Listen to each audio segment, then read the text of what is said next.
சினேகா இருந்துட்டு, "ஆன்டி நீங்க இவ கிட்ட எதுக்கு சைன் வாங்கிட்டு இருக்கீங்க? சிவா சைன் போட்டாலே போதும்." அப்படின்னு சிவா கிட்ட போயிட்டு டிவோர்ஸ் பேப்பர்ல சைன் வாங்க சொல்றாங்க. உடனே அந்த இடத்துல அன்னபூர்ணி வந்துட்டு, "சிவா இந்த டிவோர்ஸ் பேப்பர்ல சைன் போடுயா.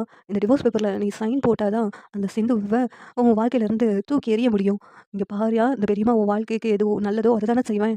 நீ இதுல சைன் போடுயா." அப்படின்னு சொல்லிட்டு அன்னபூர்ணி சொல்றாங்க. உடனே சிவா முழிச்சுக்கிட்டே நின்னுட்டு இருக்காங்க. "என்னய்யா யோசிச்சுக்கிட்டு இருக்க? இந்த சிந்து எப்படிப்பட்டவன்னு உனக்கு தெரிஞ்சுச்சுல்ல. அப்படி இருக்கும்போது நீ ஏன் அந்த டிவோர்ஸ் பேப்பர்ல சைன் போடுறதுக்கு யோசிச்சுட்டே இருக்க?" அப்படின்னு சொல்லிட்டு அன்னபூர்ணி கேட்குறாங்க. "இங்க பாருயா, நீ டிவோர்ஸ் பேப்பர்ல சைன் போடலன்னா அவ்வளதான். நான் உயிரோடவே இருக்க மாட்டேன்." அப்படின்னு சொல்லிட்டு அன்னபூர்ணி வந்து பிளாக்மெயில் பண்றாங்க சிவாவ. உடனே சிவா இருந்துட்டு, "பெரியம்மா, என்னால இந்த பேப்பர்ல சைன் போட முடியாது பெரியம்மா. நீங்க எப்படி வாக்கு குடுத்தீங்களோ, அதே மாரி தான் நானும் சிந்துவுக்கு வாக்கு குடுத்துருக்கேன். அவள மனைவியா ஏத்துக்கிட்டேன்னு சொல்லிட்டு அவகிட்ட சொல்லியிருக்கேன். அப்படி இருக்கும்போது நீங்க இந்த டிவோர்ஸ் பேப்பர்ல சைன் கேட்டீங்கன்னா, நான் என்ன பண்ணுவேன் பெரியம்மா? என்னால சிந்துவ டிவோர்ஸ் பண்ண முடியாது பெரியம்மா." அப்படின்னு சொல்லிட்டு சிவா டிவோர்ஸ் பேப்பர கிழிச்சு போட்டுர்றாங்க. இத பார்த்துட்டு இங்க அன்னபூர்ணி அதிர்ச்சி ஆயிடுறாங்க. இங்க சிந்துவுக்கு கொஞ்சம் மனசுக்குள்ள சந்தோஷம் தான். அன்னபூர்ணி, "என்னய்யா! அப்பன்னா நான் இந்த சினேகாவுக்கு குடுத்த வாக்கு என்னாச்சுய்யா?"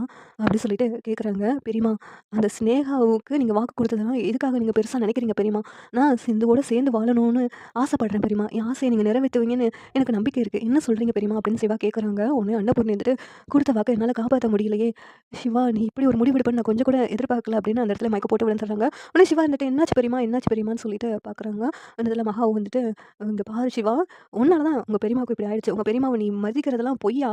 உங்க பெரியம்மாவே இந்த டிவோர்ஸ் பேப்பர்ல சைன் போட சொல்லியும் நீ கேட்காம ஒரு தப்பு பண்ணிட்ட." அப்படின்னு சொல்லிட்டு எங்க மகா சொல்லிக்கிட்டு இருக்காங்க. உடனே சிவா வந்துட்டு, "பெரியம்மா, இப்பவே ஹாஸ்பிட்டலுக்கு போவோம்." அப்படின்னு சொல்லிட்டு சிவா சொல்றாங்க. "நீ ஒண்ணும் பெரியம்மாவ பார்க்க வேண்டாம். நாங்களே பார்த்துக்குறோம்னு" சொல்லிட்டு மகா வந்து கோவமா பேசிக்கிட்டு இருக்காங்க. இங்க சிந்துவும், "என்னாச்சு அத்த?" அப்படின்னு சொல்லிட்டு வராங்க. "போயிடுங்க 2 பேரும்." அப்படின்னு சொல்லிட்டு 2 பேத்தையும் வந்து விரட்டி விட்டுர்றாங்க கோவத்துல. இந்த சீரியல் எப்படி நல்லாருக்கும் நீங்க நினைக்கிறீங்கன்னு கமெண்ட் பண்ணுங்க. அது எப்படி பிடிச்சிருந்தா லைக் பண்ணுங்க, ஷேர் பண்ணுங்க, சப்ஸ்கிரைப் பண்ணுங்க. Thank you.